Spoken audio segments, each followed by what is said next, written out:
50 years now. 50, I'm I tried to 70 say now. 30, and he's like, no, Angela, keep going. But he's been an avid recreational angler and spear fisherman for a lot of that time, and also was a commercial fisherman for over 30 years. So he, again, has a perspective from both the recreational and the commercial side of things. He also operated a dive charter business and was active in scientific monitoring for Gulfstream Pipeline when they were putting the pipeline into the Tampa Bay area. And he was the first winner of the Crossweight Award, which is a Manatee County Outdoorsman of the Year award, and he received that for his role in fighting offshore dredge disposal in the Gulf of Mexico. So he's gotten some awards for conservation as well. And not to be forgotten, he was the 1966 West Coast spearfishing champion. With the winning fish came from inside of Tampa Bay. Yeah. So that's a pretty cool story right there. Okay. Yeah, it's been a while. Thank you, Angela. I'm honored to be here today. My reason for being here is the Tampa Bay fishery. I do believe that most of the species are doing rather well in Tampa Bay, except for gag, and I'd like to take a minute to talk about gag. I hate to bore some of the people, but gag has been a big part of my life, and I agree with most of the studies.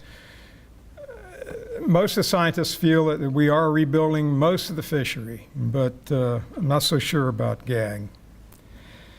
For all the studies that scientists have done, and incidentally, I respect the scientists wholeheartedly, and I have great admiration for them. They've done a fantastic job on gag in all the fisheries. But here's where the problem comes. Most of their study has been done offshore, particularly out at the spawn area, 180 miles offshore, some up in the panhandle, the seagrass panhandle, a lot of gag up in that area. They do say that there hasn't been any spawn that they've found up there. No males have been found shallow. Incidentally, no males have been found anywhere from shore on out to the deep spawn grounds 80 miles offshore. The problem is what I'm seeing in Tampa Bay. And again, they've done some great study.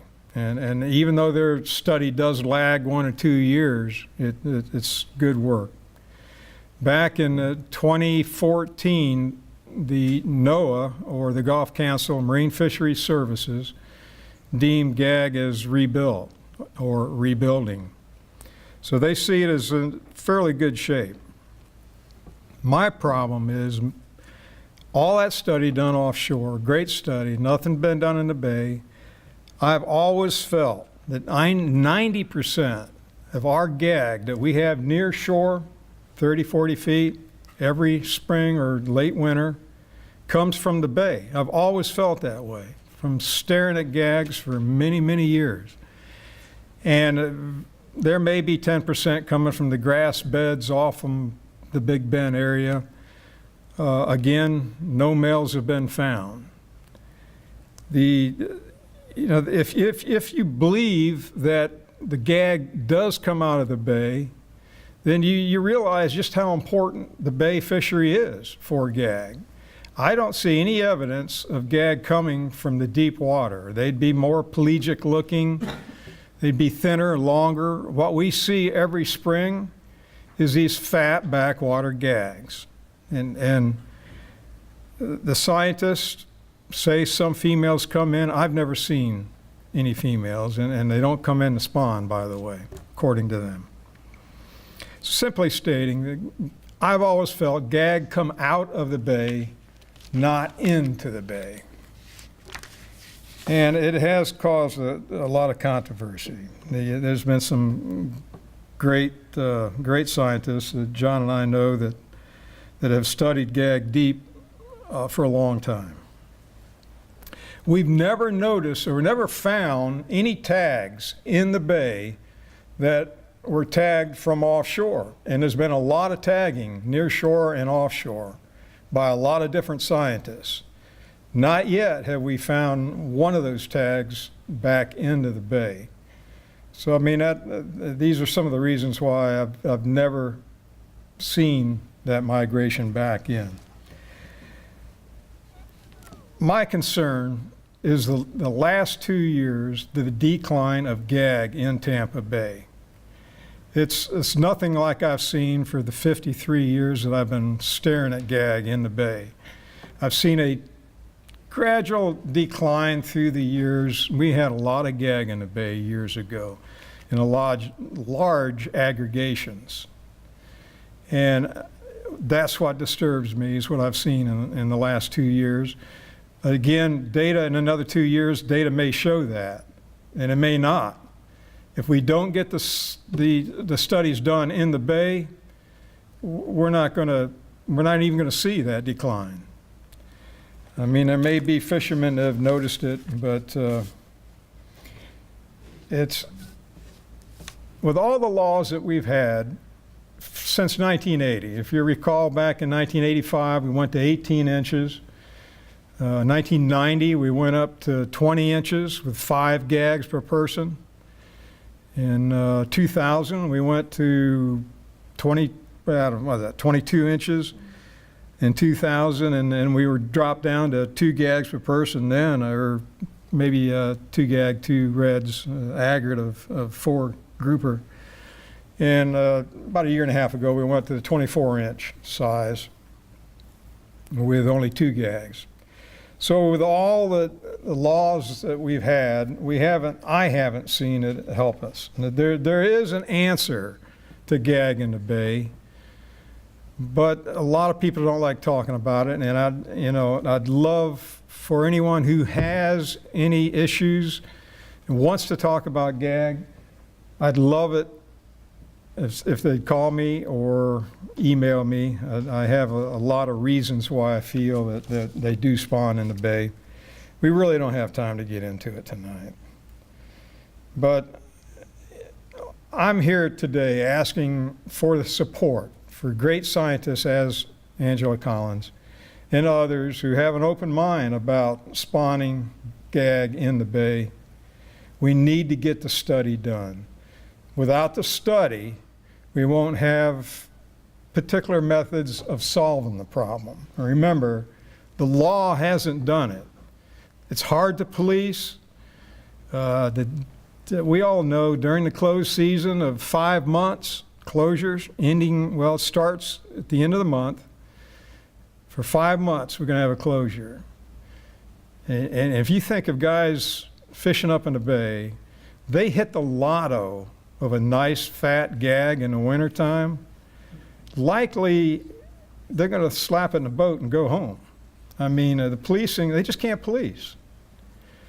The answer, marine protection area, well, I hate to talk about it because some people, but a very small portion to get the aggregation that we need to cause the protogenous change to male. Remember, the scientists say there's no males in the Bay. I've always felt that they are extremely rare. We've got to get that aggregation of gags where they turn male and keep the aggregation where the spawns don't get tore up. I'm sad to say the last aggregation that I considered a spawn area, and I'm diving the Bay constantly, still at 70 years old, I'm telling you, the last one I saw was 8 years ago. And we all estimate, all of us that took part in that massacre, we estimated 175 to 150 fish on an area smaller than this room. That concentration of gags was a post, in my opinion, only my opinion, was a post-aggregation. Why in nature would you have that aggregation if you weren't going to have spawn? We decimated that in 3 weeks. I was part of it. I'm ashamed to this day. We all counted how many fish we took. In 3 weeks, legally taken, under a head of 5 per person, or 4 per person at that time, we decimated 115 gags. We can't keep doing that. We have to do something besides regulation. The only way in the Bay is an MPA. I got to leave you with one more thing. I know my time's about up. You know, when you think of egg production on female gags, one 8-year-old female is about 34 inches, 32, 34 inches. She'll produce as many eggs as 48 3-year-old gags at 22 inches. It's important that we do something about a slot or an MPA, and we can't do it without the study. I'm asking you to call Angela, call me. If you're interested, please contact us. If you have bad thoughts of small MPAs, they worked out deep, Steamboat Lump out 100 miles, Pulley Ridge, they're all working out there really well. It's the only thing I can see. You know, we need to talk about it more. Thank you. Thank you. Question? Sorry for my ignorance. I'm sorry, I can't hear. No, yeah, marine protected area. Thank you. Yeah, I was gonna. I'm spell it sorry, out. yeah, Sorry, I yeah. spelled it acronyms. All right, well, thank you, Larry, Thank you. and we'll have questions for you. Thank you, thank you. So Larry brought up some. So you mentioned that no one's finding any male gag. So are they alive still because they live so long? I'm Like, how sorry. are they still spawning if there are no males? Or are they? There's definitely males Right. out in the spawn grounds, Okay. the deep spawn grounds. Remember now, none has been, and I agree, there is no spawn from shoreland to the spawn grounds 80 miles offshore. Larry, I agree with all the top scientists. I was thinking we might just want to orient the audience a little to the gag reproductive strategy. They don't turn male until they're really, really big. So Oh. they all start life as female, and then they change sex, but they only change sex after they get to a certain size. I just Okay. wasn't sure if everybody And knew the that. scientist Ross from Mote back in 1990 told us first that they are density dependent, the spawning. Unlike all the other fisheries, you've got, and they have no idea what that density is. I've seen aggregations of 100 and 150 that I feel is enough to force that protogenous change to male. But I can't tell you, in my 53 years that I've seen a male in Tampa Bay. I've seen many big females that could be male. Explain to them what a male You can't looks tell. like. Pardon me? Explain to them what a male looks like. Yeah, out deep, we call them rusty bellies. They get very sedentary, according to the scientists. They don't move around much. They get in areas and they get that big kind of rusty belly. They get a lot of heft on them. The females, if they've been on the move, can be very thin and long. And you can tell a pelagic gag, if she's been on the move, totally different than the gags we see in the bay. A lot of fat on them from eating. But I've seen aggregations of these big rusty bellies on certain deep wrecks, and it's a beautiful sight, I want to tell you. Cool. They are a beautiful fish. Is it a hormonal thing that? Yes, they think, the scientists do feel that it's hormonal. She can't stop it. I mean, and what I see this time of the year right now is the females moving all over the bay. If you're fishing a spot that has no more gag on it, go back before the closure at the end of the month, because they are moving all over the bay. In my opinion, it's that female looking for a male. She'll have 3 to 6 of those, 22-inch, 3-year-old females with her. All of them key off that lead female. She's calling all the shots. And I don't think, she knows she's holding eggs. I'm not a scientist.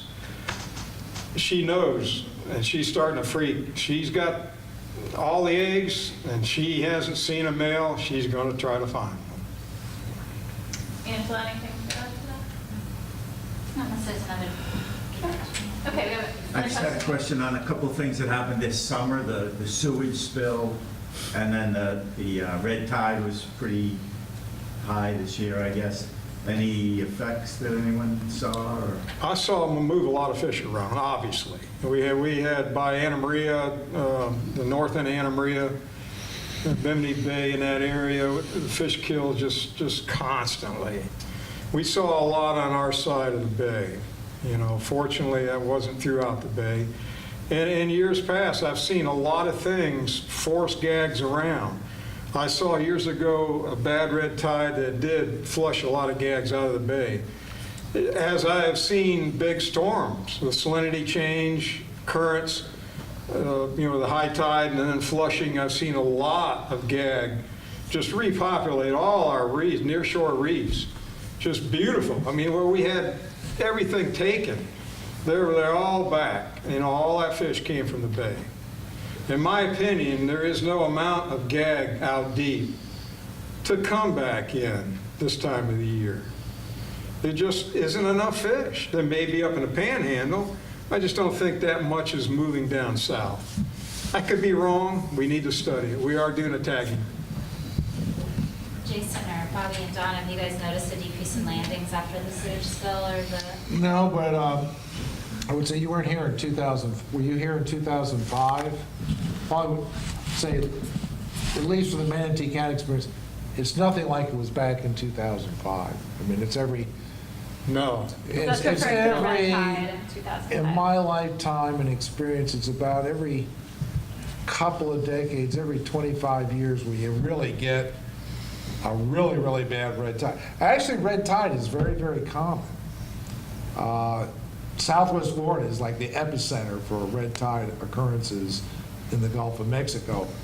The only thing is, the only time we notice it or talk about it is when the wind and the water currents bring it up on the beach. But it's very common to have offshore kills or smaller red tides, and you just never hear about it until they start smelling it on the beach. The fishermen notice it, but beachgoers don't. Yeah.